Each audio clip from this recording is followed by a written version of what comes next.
ছাতক উপজেলা মুরগি চুরির ঘটনায় ২ গ্রামের সংঘর্ষ, আহত ৫০।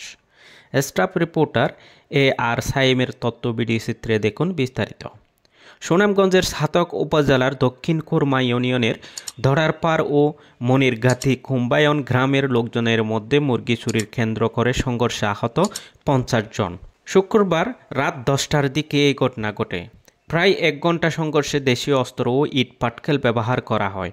আহতদের মধ্যে কয়েকজনকে কৈতক হাসপাতালে ভর্তি করা হয়েছে, বাকিদের প্রাথমিক চিকিৎসা দেওয়া হয়। আহতদের মধ্যে হাসপাতালে ভর্তি ধরারপাড় গ্রামের আবু বক্কর, লোকমান মিয়া, ফয়সাল আহমেদ, লাহিন মিয়া, শাকলাইন মিয়া ও গিয়াসউদ্দিন। মনিরগাতি কুম্বায়ন গ্রামের নাহিদ মিয়া, জামাল হোসেন ও সফর আলী। ধরারপাড় গ্রামের আবু বক্করের বাড়ি থেকে বারবার মুরগি চুরির অভিযোগে মনিরগাতি গ্রামের নাহিদ মিয়ার বিরুদ্ধে সন্দেহ ছিল। রাতেও এটি মুরগির হারানোর পর বিষয়টি জানতে গেলে আবু বক্করকে নাহিদের স্বজনরা আটক করে বলে অভিযোগ ওঠে। খবর পেয়ে উভয় পক্ষ লাঠিসোঁটা নিয়ে সংঘর্ষে জড়ায়। ছাতক থানা পুলিশ, জাওয়া বাজারের তদন্ত কেন্দ্র ও সেনাবাহিনীর সদস্যরা ঘটনাস্থলে গিয়ে পরিস্থিতি নিয়ন্ত্রণে আনে। ছাতক থানার ওসি শফিকুল ইসলাম খান জানান, বর্তমান পরিস্থিতি শান্ত রয়েছে এবং অতিরিক্ত পুলিশ মোতায়েন আছে।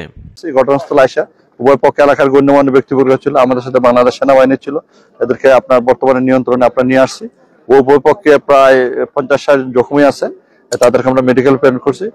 বর্তমানে আপনার সিচুয়েশন নরমাল আছে। তারপর আপনার তাদের সাথে কথা হয়েছে, এলাকার গণ্যমান্য ব্যক্তিবর্গের সাথে কথা হয়েছে। তারা বলছে যেটা আপনার স্থানীয়ভাবে তারা একটু দেখবে, দেখার পরে না যদি হয় পরবর্তী আমরা আইনগত ব্যবস্থা নেব। গুরুতর কোনো আহত আছে আমাদের আপাতত গুরুতর কোনো আপনার আহত আমরা দেখি না, তথ্য পাওয়া যায় নাই। আমরা যতটুকু আমরা জানছি আপনার আপনার নরমাল আপনার আহত আছে। তারপরে আসলে এটা এইভাবে যদি মানুষের আইন শৃঙ্খলা অবনতি ঘটে, আইন শৃঙ্খলা তারা কথা শুনে না, আমাদের আসার পর আমাদেরকে তখন এটা আসলে একটা দুর্ভাগ্যজনক। আমরা তাদেরকে আপনার বলছি যে এই সংক্রান্ত বিষয়গুলো আরো ভবিষ্যতে আমরা কঠোর পদক্ষেপ আইনগত ব্যবস্থা নেব।